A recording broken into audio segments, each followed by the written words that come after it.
अस्सलाम वालेकुम, welcome to word smart. आज हम म्यूज़िक के ऊपर बात करेंगे कि music in context of Islam ये हराम है या हलाल। इस पर हमें बचपन से यही बताया गया कि, और आज भी अगर आप किसी से पूछने लगेंगे म्यूज़िक एकदम हराम है, मौसीकी आलात हराम है, लेकिन हमें किसी के कहे सुने में नहीं आना चाहिए। Rather we should consult Quran and Sunnah directly, और वहाँ से हमें देखते हैं हमें क्या हमें टीचिंग्स मिलती हैं और क्या ये वाकई प्रूफ होता है कि म्यूजिक जो है वो हराम है, और is it some big misconception which has been there for generations, जो हमें ये चीज़ हमें जिस तरह करके बताई गई है। तो अल्लाह का शुक्र है कि और अल्लाह ने इस चीज़ की गारंटी ली है कि कुरान जो है वो जिस तरह नाजिल हुआ क़यामत तक उसमें एक लफ्ज़ की भी तब्दीली नहीं हो सकती। तो इसलिए we can be very confident that whatever we read in Quran वो हमें डायरेक्ट डिवाइन स्क्रिप्चर है, यानी डायरेक्ट हमें अहकाम आए, तो हमें इसमें कहीं पे आगे पीछे इंटरप्रिटेशन डेरिवेशन में जाने की ज़रूरत नहीं है। हम डायरेक्ट कुरान से हम रुजू करेंगे और हम वहीं से हम गाइडेंस लेंगे। अच्छा, इस पे मज़ीद आगे जाने से पहले आप लोगों को हुर्मत के उसूल को समझना होगा। एक खाने पीने की चीज़ें हैं जिसमें आपको ये साफ हमें मालूम है कि सूअर और शराब जो है ये बिल्कुल हराम है, जिन्हें नाम लेके हराम डिक्लेयर किया गया। इसके अलावा जो दरिंदे हैं उनका बता दी गई, कैटेगरी बता दी गई कि दरिंदे जो है हराम है और तय्यबात जो है वो हलाल है। दूसरी तरफ हुर्मत जो है वो इखलाकियात पे अप्लाई होती है। हुर्मत से मुराद है वो चीज़ें जिस पे हराम का उसूल का अतलाक होता है। तो दूसरी जो है वो इखलाकियात है। इखलाकियात में क्या आती हैं? इखलाकियात में जो हराम है वो है फहाशत, हक तलफी, किसी की जान माल आबरू इज्जत के साथ ज्यादती, शिर्क और बिदअत। ये 5 चीजें हैं जो कि सूरह आराफ की वर्स नंबर 33 में इनका क्लियर कट जिक्र कर दिया गया है कि ये 5 चीजें हैं जो हराम है। अब अगर हम म्यूजिक के कॉन्टेक्स्ट में बात करें तो म्यूजिक जो है वो से हम कह सकते हैं कि वो तो जी फहाशत को प्रमोट करती है, इसलिए म्यूजिक भी हराम है। इस आर्गुमेंट को समझने के लिए आपको सिद्दे ज़रिया के उसूलों को समझना पड़ेगा। सिद्दे ज़रिया का उसूल ये होता है कि मिसाल के तौर पे छुरी है। अब छुरी जो है उससे इंसान की जान भी ली जा सकती है और उससे फल भी काटा जा सकता है। तो क्या इसका ये मतलब है कि हम छुरी को ही हराम कर दें क्योंकि छुरी से एक बहुत ही खतरनाक काम भी हो सकता है? ऐसा तो नहीं हो सकता। इसी तरह हमें यहाँ पर यह समझना पड़ेगा कि म्यूजिक अगर फहाशत की तरफ लेके जाती है तो क्या म्यूजिक सिर्फ फहाशत की तरफ ही लेके जाती है या म्यूजिक के फवायद भी हैं? मिसाल के तौर पे अभी 21वीं सदी में ये बात करने में कोई मसला नहीं है कि for our mental peace and for peace of mind there is soothing music. बहुत खूबसूरत म्यूजिक भी है जो आपको बहुत स्ट्रेस से निकालती है, स्ट्रेस लीवर म्यूजिक होती है। इसी तरह करके बहुत अच्छी शायरी होती है।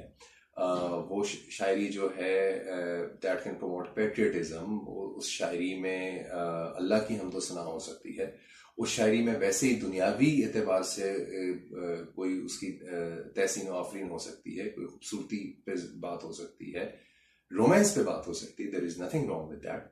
तो क्या इसका ये मतलब है कि हम दुनिया की खूबसूरती को ही हम हराम डिक्लेयर कर दें और बिल्कुल एक जिसे कहते हैं एक करख्त और सख्त से माहौल में हम बैठ जाएं और कहें कि ये हराम है? ऐसा तो कुछ भी नहीं है।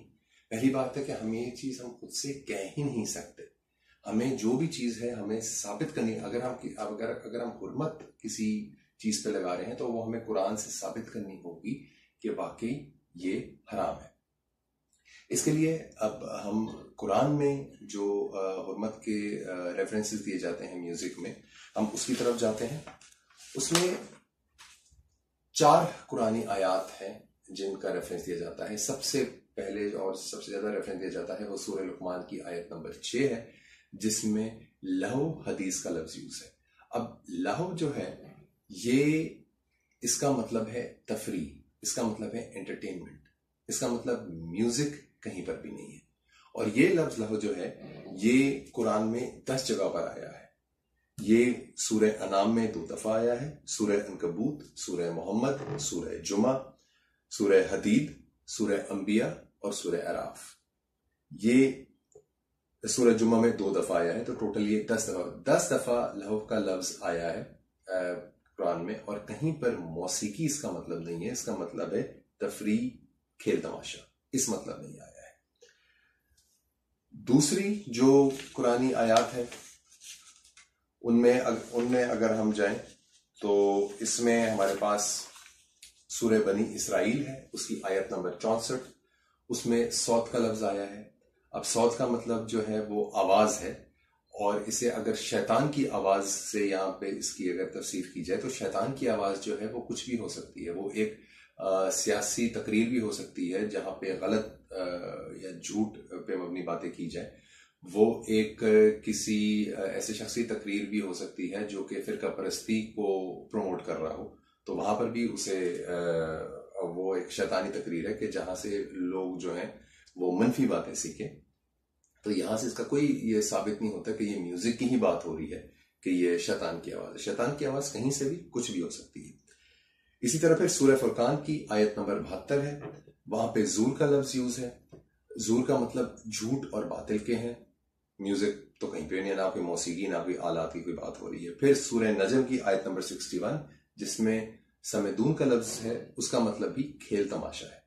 तो इन चारों आयात में आपने देख लिया कि म्यूजिक का वर्ड मौसीकी या मौसीकी आलात का कहीं दूर दूर तक कोई जिक्र भी नहीं है। और कुरान के रेफरेंस से जब बात की जाती है तो उलेमा इन्हीं 4 आयात का रेफरेंस देते हैं। अब मेरा सवाल यह है कि जब यहाँ पे मौसीकी आलात का जिक्र नहीं है तो फिर आप ये कहां से आप ये प्रूव कर सकते हैं कि म्यूजिक जो है वो हराम है। अच्छा, यहाँ पर आगे जाने से पहले एक थोड़ी सी अगर हम तारीखी पस नजर अगर हम देखें हुर्मत के तकाज़ों का, जब हवाई जहाज शुरू में आया तो तब हवाई जहाज को भी हराम डिक्लेयर कर दिया गया कि क्योंकि ये तो जी आसमान पे उड़ता है, और आसमान पे अगर आप जाते हैं तो आप अल्लाह से करीब होने की जसारत करते हैं, तो ये तकब्बुर में आता है, इसलिए हवाई जहाज हराम है। रेडियो टीवी उन्हें हराम डिक्लेयर कर दिया गया, वो आज आपके सामने है। माइक्रोफोन, लाउड स्पीकर, इसे तो बिल्कुल कहा गया कि शैतान की आवाजें बिल्कुल हराम है। लेकिन जब ये पता चला कि लाउड स्पीकर जो है इससे अजान भी दी जा सकती है, इससे खुतबा भी होता है, तो इसकी फिर तासीर समझ आई, इसका इम्पैक्ट समझ आया, तो फिर कहा गया कि नहीं जी ये तो बहुत ही इम्पैक्टफुल चीज़ है। बल्कि पाकिस्तानी कंटेक्स्ट में तो अब लाउड स्पीकर पे पाबंदी लगा दी जाती है कि जी जुम्मे के खुतबे के अलावा आप लाउड स्पीकर का इस्तेमाल ना करें, क्योंकि इसी लाउड स्पीकर का बहुत ही मनफी इस्तेमाल भी हुआ है। यह आप लोगों को पता है, मैं उस डिटेल में नहीं जाऊंगा। तो यहाँ पर तो फिर हुर्मत के तकाजे सारे खत्म हो गए। इसी तरह हर चीज को हमें कंटेक्स्ट में देखना होता है कि कौन सी चीज जो है वो हलाल है या हराम है। उसके लिए आप डायरेक्ट आप कुरान से रुजू करेंगे, आप सुन्नत से रुजू करेंगे, और आपको वहीं से गाइडेंस आपको मिल जाएगी, उसमें और आगे आपको कहीं जाने की जरूरत नहीं है। अच्छा, यहाँ पे एक बात एक जिक्र में करता चलूं कि ये जो ट्रांसलेशन जिनका मैंने जिक्र किया है, ये 4 तफसीर को देखा गया है। इनमें उर्दू में सबसे पहले शाह अब्दुल कादिर, जिन्होंने 1826 में, जो गालिबन उर्दू की पहली तफसीर है, उन्होंने ट्रांसलेट किया, उनकी तफसीर को देखा गया है। फिर तबरी, ज़मख़शरी और हमारे दौर के मौलाना मौदूदी तफ़हीमुल कुरान, इन 4 तफसीर को देखा गया है। और इन चारों तफसीर में कहीं पे ये जितने मैंने कुरानी आयात का मैंने आपको रेफरेंस दिया है, कहीं पे मौसीकी या मौसीकी आलात में इनका कोई जिक्र नहीं है। अब हम आ जाते हैं अहादीस की तरफ। अहादीस जो है ये हज़रत सल्लल्लाहु के विसाल के तकरीबन 150 से 200 साल बाद आई, और इनका उस लिहाज से कहना चाहिए कि इनका शरीयत से डायरेक्ट कोई ताल्लुक नहीं है। जी देखिए, शरीयत जो है वो हज़रत सल्लल्लाहु कुरान और अपनी सुन्नत से नाफिज कर गए। अगर उन्होंने मजीद उसमें कुछ बताना होता तो फिर वो खुद ये चीज डिक्लेयर कर देते, और जो चीज उन्होंने डिक्लेयर की उन्होंने अपनी सुन्नत में डिक्लेयर कर दी। अहदीस जो है वो अखबार अहद की कैटेगरी में आती है। अखबार अहद से मुराद ये है कि किसी एक शख्स को उन्होंने कोई चीज बताई, उसने फिर आगे पहुंचाई और उससे चीज आगे निकली।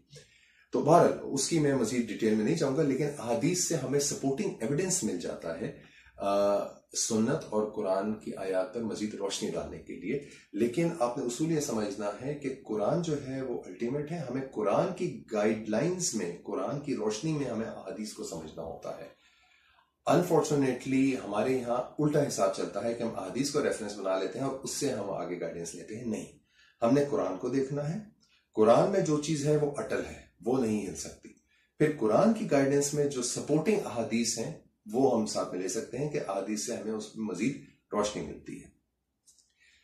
मौसीकी के सिलसिले में हमने 26 अहादीस का हमने इंतखाब किया है और ये 26 वो अहादीस हैं जो कि सही या हसन की कैटेगरी पे पूरी उतरती हैं। सही यानी कि ऑथेंटिक, वेरीफाइड, और हसन यानी कि नॉट टोटली ऑथेंटिक यानी कि कंफर्म नहीं है लेकिन फिर भी इसे सही माना जा सकता है, यानी कि क्लोजेस्ट टू बीइंग ऑथेंटिक हम ये कह सकते हैं। इससे निचले लेवल की किसी हदीस को हमने नहीं लिया। अब इसमें अगर हम हदीस देखें तो पहले मैं आपको वो हदीस उनके बारे में जिक्र करता हूं जहां से हमें ये पता चलता है कि हुज़ूर सल्लल्लाहु अलैहि वसल्लम ने म्यूजिक को नापसंद फरमाया। उसमें है बुखारी 3091, मसनद अहमद 4535, मसनद अहमद 8783, मसनद अहमद 7586, मसनद अहमद 25186, सनन अल कुबरा 9483 और बुखारी 5590। ये वो हदीस हैं जिन्हें अगर आप पढ़ें तो यहाँ पता चलता है कि हुज़ूर सल्लल्लाहु अलैहि वसल्लम ने कानों में उंगलियां डाल दी और उन्होंने कहा कि एक जमाना आएगा जब रेशम और मौसीकी को लोग हलाल कर देंगे और घंटी वाले घर में फरिश्ते नहीं आते, घंटी शैतान की आवाज है। इस किस्म का जिक्र है। लेकिन फिर मैं आपसे अर्ज यही करूंगा कि इन्हीं अहादीस को अगर आप पढ़ें तो आपको पूरा कंटेक्स्ट, पूरा सियाक सबाक पढ़ना पड़ेगा कि ये बातें जो हुज़ूर ने कही हैं तो उन्होंने किस कंटेक्स्ट में कही थी।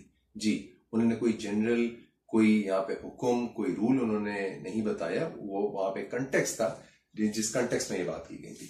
और ये मैं क्यों कह रहा हूं वो इसलिए क्योंकि आगे मैं आपको जिन अहादीस का जिक्र करने जा रहा हूं वहां पे हुज़ूर सल्लल्लाहु अलैहि वसल्लम ने बाकायदा मौसीकी को, गाने को प्रमोट किया। जी हाँ, प्रमोट किया। तो मेरा सवाल यहाँ पर यही है कि अगर हुज़ूर सल्लल्लाहु अलैहि वसल्लम ने प्रमोट ही करना था तो क्या हुज़ूर सल्लल्लाहु अलैहि वसल्लम एक जगह कह रहे हैं कि ये गलत है, दूसरी जगह कह रहे हैं सही है? ऐसा तो नहीं है। तो इसलिए जब भी हम अहादीस को हम स्टडी करेंगे, उनका मुताला करेंगे तो हमें पूरा कंटेक्स्ट हमें देखना पड़ेगा। अब ये अहादीस मसनद अहमद 15720, मसनद अहमद 18280, मसनद अहमद 23011, सही बुखारी 952, सनन इब्न माजा 1897 and 1899, सनन इब्न माजा 1900, सनन अल कुबरा 5539 और मसनद इसाक 624। अब इन अहादीस का अगर आप मुताला करें तो यहाँ पर बाकायदा हुज़ूर सल्लल्लाहु अलैहि वसल्लम ने एक जगह हज़रत आयशा रज़ी अल्लाह तआला अन्हा से कहा कि क्या तुम कोई मौसीकी सुनना चाहती हो, क्या तुम ये गाना सुनना चाहती हो? तो हज़रत आयशा ने कहा कि जी, और हुज़ूर सल्लल्लाहु अलैहि वसल्लम ने बाकायदा इत्माम किया और उन्होंने सुना। इसके बाद एक और जगह पे कोई शादी हो रही थी तो हुज़ूर सल्लल्लाहु अलैहि वसल्लम ने कहा कि यहाँ पे क्या दफ नहीं है, दफ क्यों नहीं लाई? ये दफ नहीं लाई है तो तुमने बहुत बुरा किया, दफ लाना चाहिए था। एक और जगह हुज़ूर सल्लल्लाहु अलैहि वसल्लम फरमाते हैं कि भाई कोई गाने वाला भी है। एक और जगह हुज़ूर सल्लल्लाहु अलैहि वसल्लम कहते हैं, एक जगह ये ग़ालिबन बुखारी की है 952 में, कि हुज़ूर सल्लल्लाहु अलैहि वसल्लम हज़रत अबू बकर सिद्दीक़ नाराज हो रहे थे मौसीकी पे, तो हुज़ूर सल्लल्लाहु अलैहि वसल्लम ने बाकायदा हज़रत अबू बकर रज़ी अल्लाह तआला अन्हु को रोका और उन्होंने कहा कि नहीं, आज इन्हें गाना गाने दो, आज खुशी का दिन है, गाना गाने दो। तो फिर हदीस, अब इनका हम क्या करें अगर हम कहें कि मौसीकी जो हराम है? यही सवाल है। आपको हर चीज को लॉजिक और रैशनल में आपको देखना होता है और फिर आपको चीज की समझ आ जाती है। इंटरप्रिटेशन में, डेरिवेशन में मुगालता होता है, इसलिए जरूरी है कि आप अपनी तहकीक खुद करें। और गाइडेंस हमारे पास कुरान है, उसके बाद सुन्नत है, जहां से ये चीज साबित हो जाती है। हमने अपनी पूरी स्टडी में हमने देख लिया कि हमारे पास ना कुरान से ना सुन्नत से कहीं से हमें कोई रेफरेंस नहीं मिलता कि हुज़ूर सल्लल्लाहु अलैहि वसल्लम ने ममानत की हो या ऐसे हराम डिक्लेयर किया हो। जो हुर्मत के तकाजे हैं, जिस चीज को हराम डिक्लेयर किया गया है, वो कुरान में साफ साफ उसका जिक्र है। हमें उसमें कोई चीज जमा या उसे तफरीक करने की कोई जरूरत नहीं है। वो बल्कि दूसरी कैटेगरी, वो बिद्दत की कैटेगरी में आ जाती है, जो इट्सेल्फ हराम है। सूरह आराफ की आयत नंबर 33 में जिस तरह मैंने जिक्र किया, हम बिद्दत नहीं कर सकते। जो चीजें हमें हराम बता दी गई हैं वो हराम है, जो हराम नहीं है वो हलाल है। इतनी सी बात है सिर्फ। तो इसलिए आपको इसमें किसी किस्म की गिल्ट की जरूरत नहीं है कि आप मौसीकी सुनते हैं। हाँ, एक चीज बहुत जरूरी वो ये कि जब भी आप म्यूजिक सुने तो ये आपको जरूर पता होना चाहिए कि अगर वो कंटेंट म्यूजिक, अगर वो शायरी, वो मौसीकी, अगर वो आपको फहाशत की तरफ लेके जा रही है तो जाहिर है आपने उसे इज्तनाब करना है।